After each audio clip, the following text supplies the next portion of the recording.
Good evening बच्चों, कैसे हैं आप लोग।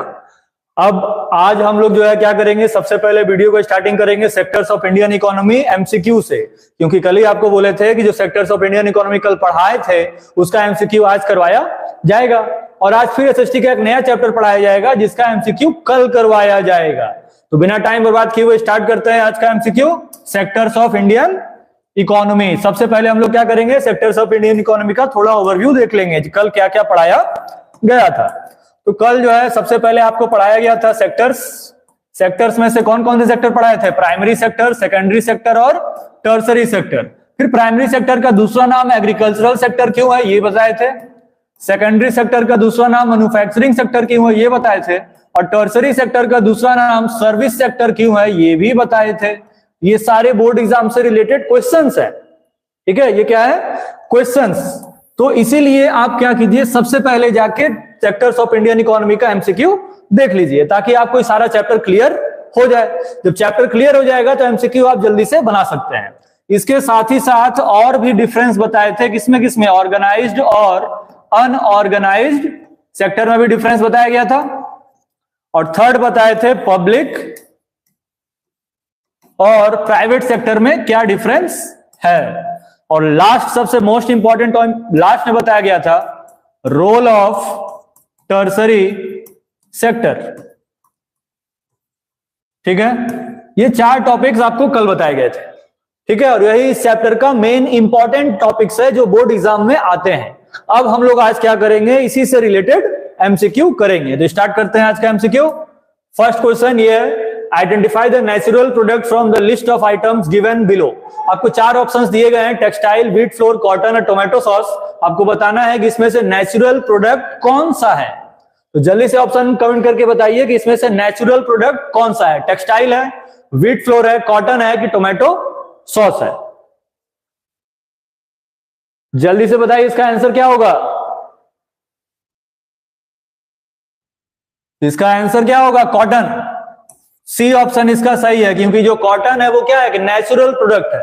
टेक्सटाइल हो गया, व्हीट फ्लोर हो गया, टोमेटो सॉस हो गया, ये नेचुरल प्रोडक्ट नहीं है, ये प्रोसेस्ड है, ठीक है। और आपसे पूछा क्या था कि नेचुरल प्रोडक्ट कौन है, मतलब प्राइमरी सेक्टर से रिलेटेड पूछ रहा है, ना कि सेकेंडरी से। हम लोग चलेंगे सेकंड क्वेश्चन की तरफ। सेकंड क्वेश्चन में क्या लिखा हुआ है कि identify the correct answers from the alternative provided.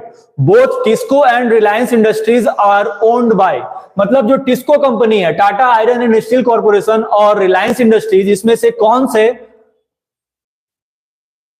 Sectors या ओन कंपनीज में आएंगी। तो सबसे पहला क्या है कि ये गवर्नमेंट ओन्ड है, या तो प्राइवेट कंपनी है, या तो कोऑपरेटिव सेक्टर है, या तो joint private companies and the government है। जल्दी से बताइए इसमें से कौन सा ऑप्शन होगा, जल्दी से बताइए कि इसमें से कौन सा ऑप्शन होगा। इसका आंसर क्या हो जाएगा, इसका आंसर कुछ लोग बता रहे हैं कि बी होगा, कुछ लोग बता रहे हैं सी होगा। इसका आंसर होगा सी, कोऑपरेटिव सोसाइटी, ठीक है। टाटा आयरन स्टील कॉर्पोरेशन और रिलायंस इंडस्ट्रीज क्या है, कोऑपरेटिव सोसाइटी का एग्जांपल है, ठीक है। नेक्स्ट क्वेश्चन की तरफ चलते हैं। नेक्स्ट क्वेश्चन में क्या लिखा हुआ है, नरेगा का फुल फॉर्म आपको कल बताए थे, इसका ऑब्जेक्टिव भी बताए थे, प्लस ये भी बताए थे कि नरेगा जो है पास कब हुआ था, इंप्लीमेंट कब हुआ था, वो भी इंपॉर्टेंट क्वेश्चन है। तो नरेगा में लिखा हुआ है कि नेशनल रूरल एम्प्लॉयमेंट गारंटी है, कब पास हुआ है, 2005 में। यहां पर एक क्वेश्चन बन गया, एज गारंटीड कितने डेज ऑफ वर्क, मतलब कि एक साल में ये आपको कितने दिन का जॉब प्रोवाइड करने का वादा करता है। जल्दी से बताइए क्या आंसर होगा, बी होगा, बी ऑप्शन बी सही आ रहा है। आंसर क्या होगा, 100 डेज। और क्या बताया था आपको कि अगर 100 डेज में से मान लेते हैं कि गवर्नमेंट आपको 60 डेज के लिए ही वर्क प्रोवाइड किया, तो बाकी 40 डेज का आपको क्या देगा, अनएम्प्लॉयड अलाउंस, बेरोजगारी भत्ता भी देगा, लेकिन सिर्फ उन्हीं बचे हुए दिन का जितने दिन आपको जॉब नहीं मिला है।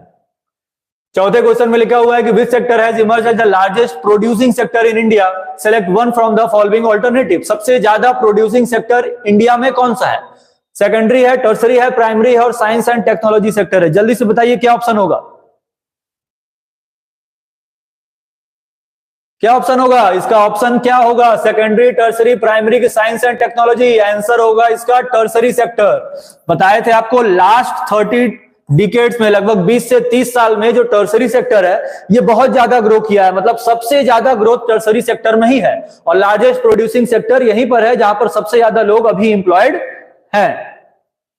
ठीक है, नेक्स्ट क्वेश्चन में क्या लिखा हुआ है कि एग्रीकल्चरल, डेयरी, फिशिंग और forestry are examples of tertiary, secondary, primary और none of the above. Agriculture, dairy और फिशिंग, फॉरेस्ट्री ये सारे कौन से सेक्टर की कैटेगरी में आएंगे? जल्दी से कमेंट करके बताइए, ए, बी, सी या तो डी। क्या आंसर होगा? आंसर होगा सी। सी इसका बिल्कुल सही आंसर है। आंसर होगा प्राइमरी सेक्टर, क्योंकि ये सारे जो है एग्रीकल्चर हो गए, डेयरी हो गए, फिशिंग हो गए या फॉरेस्ट्री हो गए, ये सारे प्राइमरी सेक्टर में आते हैं और इसमें अभी कोई प्रोसेसिंग का बात नहीं हुआ है। ठीक है, नेक्स्ट क्वेश्चन में क्या लिखा हुआ है कि dash shows how big the economy of a country is. मतलब कोई भी कंट्री का इकोनॉमी कितना बड़ा है ये हम लोग कैसे पता करते हैं? जीएसडीपी से, जीडीपी से, पीपीपी से या तो नन ऑफ द अबव से? जल्दी से बताइए क्या आंसर होगा? जीएसडीपी, जीडीपी, पीपीपी या नन ऑफ द अबव? क्या आंसर होगा? आंसर होगा इसका बी। ठीक है, किसी भी कंट्री का जीडीपी बताता है कि उसका इकोनॉमिक कंडीशन कैसा है और इसके लिए आपको हम एक रिलेटेड इससे फॉर्मूला बताए थे डेवलपमेंट चैप्टर में कि पीसीआई का फॉर्मूला क्या होता है। तो पीसीआई का फॉर्मूला बताया गया था जीडीपी बाय में टोटल पॉपुलेशन। ठीक है, तो जितने लोग अभी डेवलपमेंट नहीं पढ़े हैं वो हमारे प्लेलिस्ट में जाके डेवलपमेंट चैप्टर का पूरा एक्सप्लेनेशन देख सकते हैं। अब नेक्स्ट क्वेश्चन की तरफ चलेंगे। नेक्स्ट क्वेश्चन क्या है? नेक्स्ट क्वेश्चन पे लिखा हुआ है कि 1970 से 71 में which sector produce the maximum in India. अच्छा, अभी तो जैसे 2025 चल रहा है तो अभी से कितने साल पहले का बात कर रहा है? लगभग 55 साल पहले का। तो उस टाइम जब इंडिया इंडिपेंडेंट हुआ था तो 1947 के बाद कुछ सालों तक, मतलब 25 से 30 सालों तक, 35 सालों तक सबसे ज्यादा लोग कौन से सेक्टर पे ध्यान देते थे? कौन से सेक्टर में इन्वॉल्व थे? क्या आंसर होगा? Primary sector. सबसे ज्यादा लोग किसमें इन्वॉल्व थे?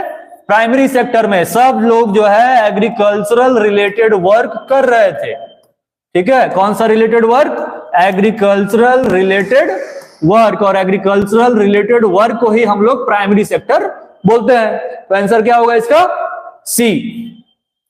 नेक्स्ट क्वेश्चन में क्या लिखा हुआ है कि workers in the dash sector are under employed.